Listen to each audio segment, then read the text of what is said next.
Bismillahirrahmanirrahim. Assalamualaikum warahmatullahi wabarakatuh.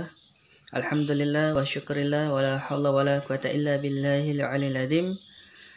Saudara-saudaraku yang kucinta karena Allah Subhanahu wa taala, bertemu lagi dalam video ini. Saya Agil Syahrir.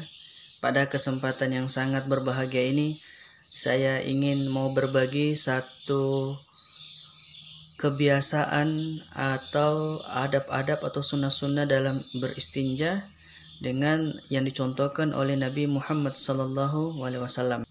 Di dalam Al-Quran, Allah Subhanahu wa taala telah menurunkan begitu banyak perintah kepada kita yang harus kita taati dengan sepenuh hati.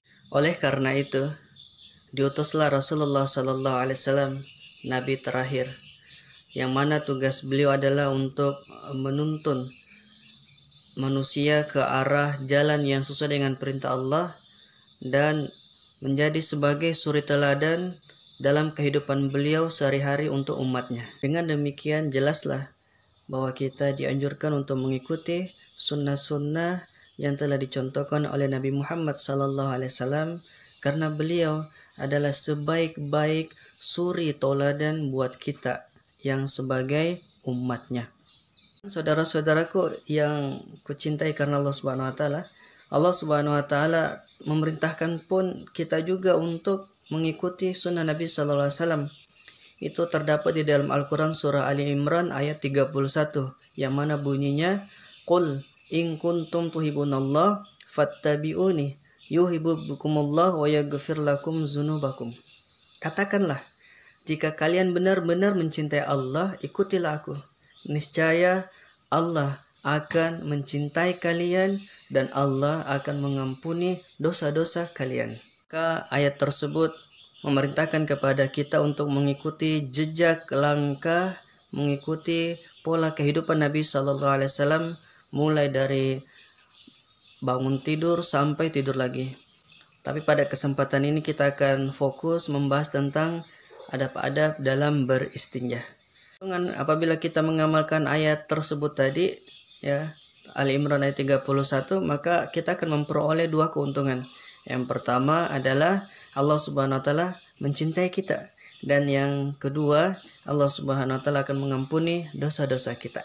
Di dalam sebuah hadis juga Rasulullah sallallahu alaihi wasallam bersabda, "Man ahya sunnati faqad ahbani, wa man ahbani kana mayafil jannah." Barang siapa yang menghidupkan sunnahku berarti ia mencintai aku, dan barang siapa mencintaiku akan bersamaku di dalam surganya Allah. Baik, tanpa berlama-lama saya akan menjelaskan tentang sunnah-sunnah atau adab-adab dalam beristinja. Nonton terus video ini sampai selesai.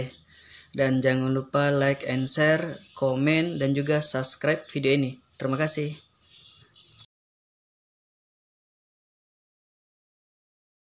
Adab-adab atau sunnah-sunnah dalam beristinja. Sebelum kita beristinja, sebaiknya terlebih dahulu kita mencuci tangan hingga ke pergelangan. Nabi SAW mencontohkan kepada kita, beliau apabila masuk ke dalam kamar mandi selalu memakai alas kaki dan menutup kepala. Sebelum memasuki kamar mandi, disunahkan membaca doa sebagai berikut. Allahumma inni a'udzubika minal khubusi wal khaba'its. Selanjutnya, kita melangkahkan kaki kiri ke kamar mandi. Nah, ketika kita sedang beristinja atau buang air kecil, sebaiknya kita berjongkok. Perlu kita perhatikan bersama semua benda seperti cincin, kalung, dan sebagainya yang tertera nama Allah Subhanahu wa taala atau Nabi sallallahu alaihi wasallam atau ayat-ayat Al-Quran harus dilepas sebelum memasuki kamar mandi. Di dalam kamar mandi jangan sampai kita menghadap ke arah kiblat. Tidak boleh berbicara kecuali sangat perlu. Ini hal yang perlu sangat diperhatikan kita bersama. Kita harus berhati-hati dengan percikan air kencing, karena kebanyakan siksa kubur diakibatkan oleh istinja yang tidak bersih. Beristinja atau bersuci dengan menggunakan air yang bersih. Jika sudah selesai, maka segera keluar dengan mendahulukan kaki kanan. Dan jangan lupa membaca doa Ghufranaka alhamdulillahilladzi azhaba anil haza wa afani. Baik, alhamdulillah saudara-saudaraku yang kucinta karena Allah Subhanahu wa taala. Demikianlah penjelasan tentang adab-adab atau sunnah-sunnah dalam beristinja. Mungkin ini penjelasan hanya dalam sekitar di dalam kamar mandi. Bagaimana kalau kita tidak mendapatkan kamar mandi atau WC? Nanti kita akan jelaskan pada pertemuan atau video berikutnya nanti. Semoga Allah Subhanahu wa taala menjadikan kita sebagai hambanya senantiasa menjalankan perintahnya sesuai dengan contoh Nabi Sallallahu Alaihi Wasallam, sehingga kita betul-betul nanti Allah akan cintai dan Allah akan ampuni dosa-dosa kita. Itu aja, sekian dari saya. Terima kasih. Assalamualaikum warahmatullahi wabarakatuh.